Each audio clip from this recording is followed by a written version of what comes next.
Good morning. Welcome to our virtual service. My name is James Parker. Thank you for being here. Well, let's get started. My lesson title today is Making Peace with the Past. Friends, who you are and the power you are amazing. Who you are and the power you are incredible. This is the truth, the spiritual truth of you. But we don't always feel it and or express it, do we? One of those reasons could be that we let shadows from the past, the hurts and wounds from others, or our own missteps and errors haunt us in the present, preventing us from engaging, embracing, and empowering our lives. It's high time we reconcile with the past. In this manner, we make peace with it and release it once and for all. Unity co-founder Charles Fillmore in his book Talks on Truth wrote, "If you are obedient to Spirit, you will not suffer these burdens to be loaded upon you. You will live in the present, do your highest duty every day, forget the past, and let the future take care of itself." Fillmore's emphasis is this: whatever we have in our consciousness, thoughts, feelings, beliefs, values, attitudes, words, actions, and reactions, we experience in our own lives. So the question becomes, are there painful or unhealed aspects of your past hanging around your consciousness and affecting your present and your future? If left unhealed, your past can destroy your present and it can wreak havoc with your future. It can bury your gifts, your creativity, your talents, your love, and your power. Have you ever seen a mime try to get out of a box? That's what an unhealed past can be for us. It can be like a box that we were put in a long time ago, and although the walls haven't been there for years, we still struggle against them. Yes, dragging our past around can be a struggle. So making peace with your past, reconciling it so that it no longer is a creative energy in your life, is essential to having a life unburdened by hurt, pain, difficulties, and challenges stored in your mind, heart, and subconscious. Friends, we all have unintended reminders of past failures. The times we thought we had something wonderful and it fell apart. The times we tried our best and it didn't measure up, or the times something unexpected foiled our plans completely. You can learn from the past, but don't dwell there. It's an easy way to distract from the present. And refusing to dwell on the past isn't about ignoring the things that happened. Instead, recognize the emotional toll that dwelling on something is taking on you, and then give yourself permission to move forward. Here are 2 ways to make peace with your past. Number 1, change your perception of your past. To change your perception of the past, a certain realization is required. Now listen closely. You cannot change your past. Let me repeat that. You cannot change your past. Yes, all your wishing, hoping, hand-wringing, arguing, righteous indignation, foot stomping, and angry tantrums, no matter how justified they may be, will do nothing to change the past, but will do everything to keep you bound to it. And although you cannot change your past, you can, in fact, do something very, very powerful.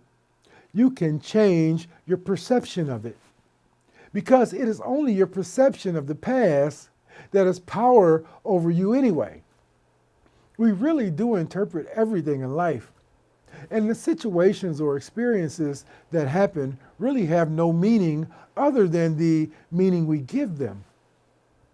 We can choose interpretations that empower our lives and move them forward, or interpretations that leave us feeling alone, frustrated, anxious, or helpless.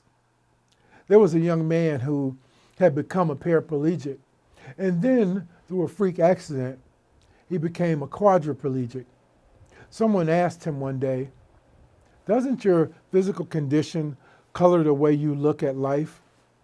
His response was, "Yes, I suppose it does, but I get to choose the color." You too get to choose the color of your past. So this first suggestion is, why not make up a new story, a new interpretation about it? Inventing a new interpretation is the simplest way to make peace with the past. By giving up the idea that our story is the truth, by letting go of our interpretation of what happened, we can reconcile it. Maybe someone teased you as a child. Perhaps you were deeply wounded physically or verbally by a loved one. Perhaps somewhere in your life you picked up on a flaw introduced to you by another. Perhaps someone has deeply frustrated or angered you to the point that you gave your power away to them.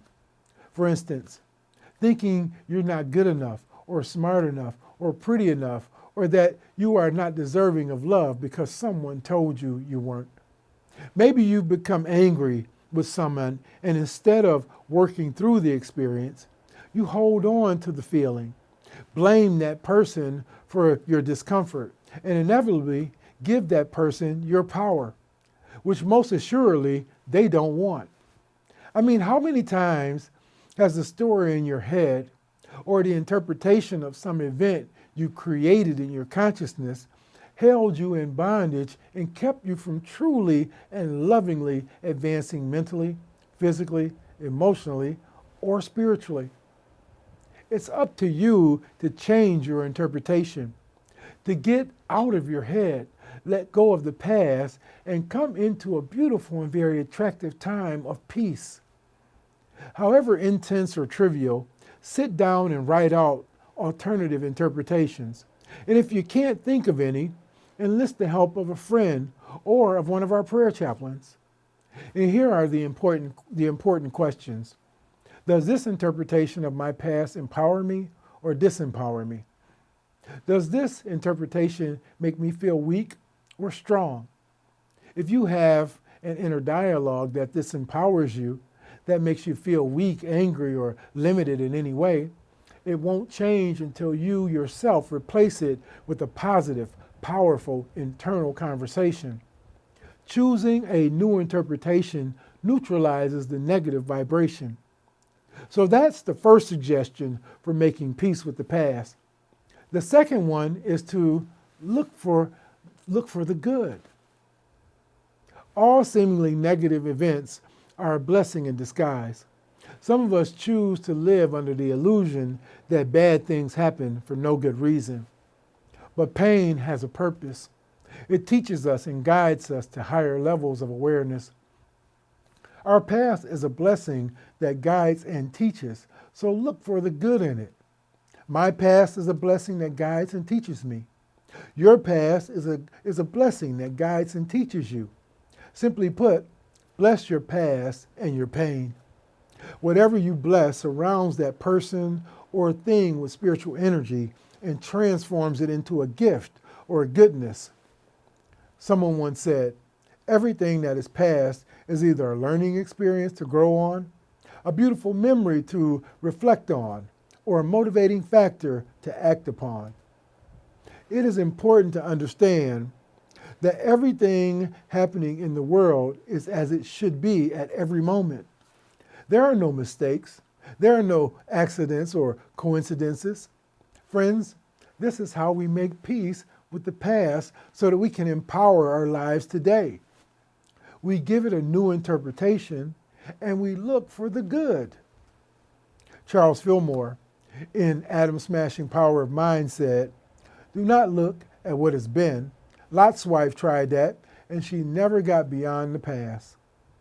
The truth is, if you are unable to let go of your past, you'll struggle to give the future the attention it deserves, and you'll miss out on the joy of living in the present. Let's face it, our past plays a huge role in who we are and what we want. Affirm today, there is nothing arising out of the past that can disturb me. The past, the present, and the future are one unbroken stream of good. I now loose all thoughts in the past that have caused me anxiety. Buddha said, in the end, only three things matter: how much you loved, how gently you lived, and how gracefully you let go of the things that are not meant for you. Friends, Letting go of the past is one of the hardest things to do, yet it is often the best decision we can make because your past plays a much bigger role in your present than you may even realize. And everyone has things in the past that they'd rather forget or change. Honestly, we all go through learning experiences that help us become happier humans, but we can also be left traumatized by losses, injustices, and regrets. But making peace with your past will help you move forward and not only learn from those experiences, but utilize that knowledge to help you live your best life. Your vision of the future should be about who you want to become, not who you used to be. So while you can reflect on the past enough to learn from it, make sure to take the time to do the work so you're able to let go of whatever guilt, shame, heartbreak, or trauma is holding you back from moving forward.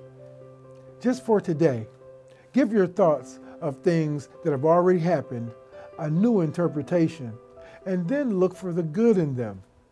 If you do, your life will be changed, and who you are and the power you are will come forth in amazing and incredible ways. Friends, are you willing to make peace with your past with me today? Well, thank you all, and God bless you.